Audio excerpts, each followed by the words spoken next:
Aujourd'hui, nous allons étudier les organes de l'appareil digestif et le devenir des aliments dans l'appareil digestif. Tout d'abord, l'appareil digestif se divise en deux parties. Le tube digestif, qui comprend l'ensemble des organes creux, et les glandes annexes, qui sécrètent les sucs digestifs. Voyons maintenant comment se répartissent les organes de l'appareil digestif tout au long du trajet des aliments. Les aliments arrivent tout d'abord dans notre bouche, où ils sont écrasés par les dents. L'homme adulte possède 32 dents. Dans la bouche, les aliments sont mélangés avec la salive. La salive est produite par les glandes salivaires, au nombre de 3. La salive débute la digestion et elle facilite aussi le passage de la nourriture dans l'œsophage en enduisant la nourriture d'un lubrifiant. Les aliments arrivent alors au niveau du pharynx. Le pharynx, c'est le carrefour des voies aériennes et digestives, on l'a déjà vu au moment de l'étude de l'appareil respiratoire. Ensuite, la nourriture descend le long de l'œsophage. Ce dernier est composé d'anneaux qui vont se contracter et qui vont ainsi faire descendre la nourriture vers l'estomac. À cet endroit, les aliments prennent alors le nom de bol alimentaire. Arrivé dans l'estomac, la nourriture est malaxée, comme pétrie, comme dans une machine à laver. Mais pour éviter que les aliments ne ressortent au cours de ce malaxage, il existe des rétrécissements, qu'on appelle aussi des sphincters, à l'entrée et à la sortie de l'estomac. Le sphincter qui se trouve à l'entrée de l'estomac s'appelle le cardia, et celui qui se trouve à la sortie de l'estomac s'appelle le pylore. D'autres agents interviennent dans la transformation de la nourriture au niveau de l'estomac. Ce sont les sucs gastriques. Les sucs gastriques sont produits par la paroi de l'estomac. Dans l'estomac, les aliments sont réduits en une sorte de bouillie que l'on nomme le chyme. L'estomac va libérer le chyme pour un long voyage à travers les intestins. Première étape, l'intestin grêle. L'intestin grêle est très très long. Dans la réalité, il mesure pratiquement 6 mètres.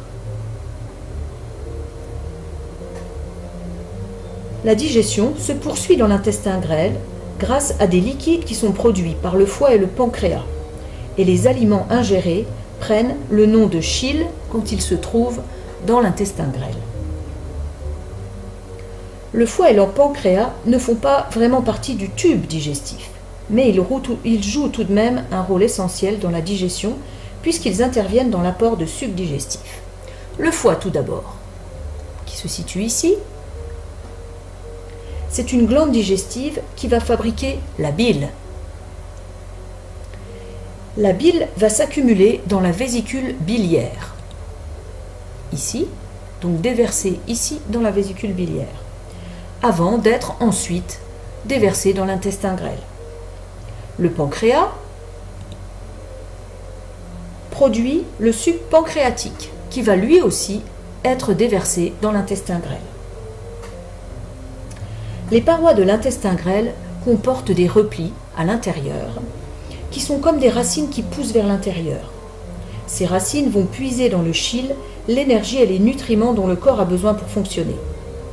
Les villosités, qui se trouvent à l'intérieur de l'intestin grêle, sont connectées directement au système sanguin. Ainsi, les nutriments passent donc dans le sang et vont être ensuite distribués à l'ensemble du corps. Ce qui reste du chyle, ici, va passer dans le gros intestin.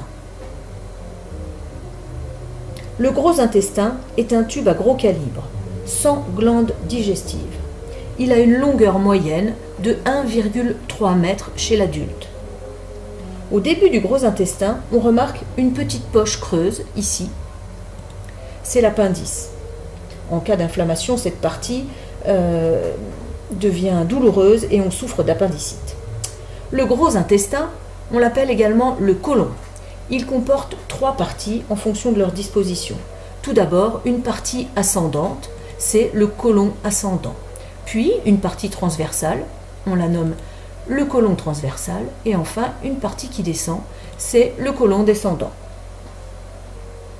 Le côlon est capable d'absorber l'eau qui reste dans la bouillie et le reste va devenir solide et tout le restant solidifié est entreposé dans la dernière partie qui s'appelle le rectum.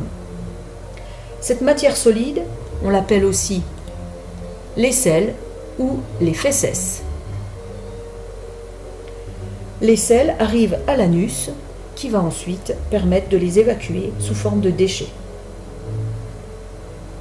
Ainsi, on peut maintenant suivre le chemin parcouru par un aliment dans notre corps. Cela va nous permettre de comprendre la différence entre le tube digestif et l'appareil digestif. Le tube digestif, c'est la cavité dans laquelle ont circulé les aliments. Alors que l'appareil digestif, c'est ce tube digestif plus tous les autres organes qui participent à la digestion, donc également les glandes. Dans le schéma que vous avez à noter, vous pourrez utiliser deux couleurs différentes pour les organes du tube digestif et les glandes annexes.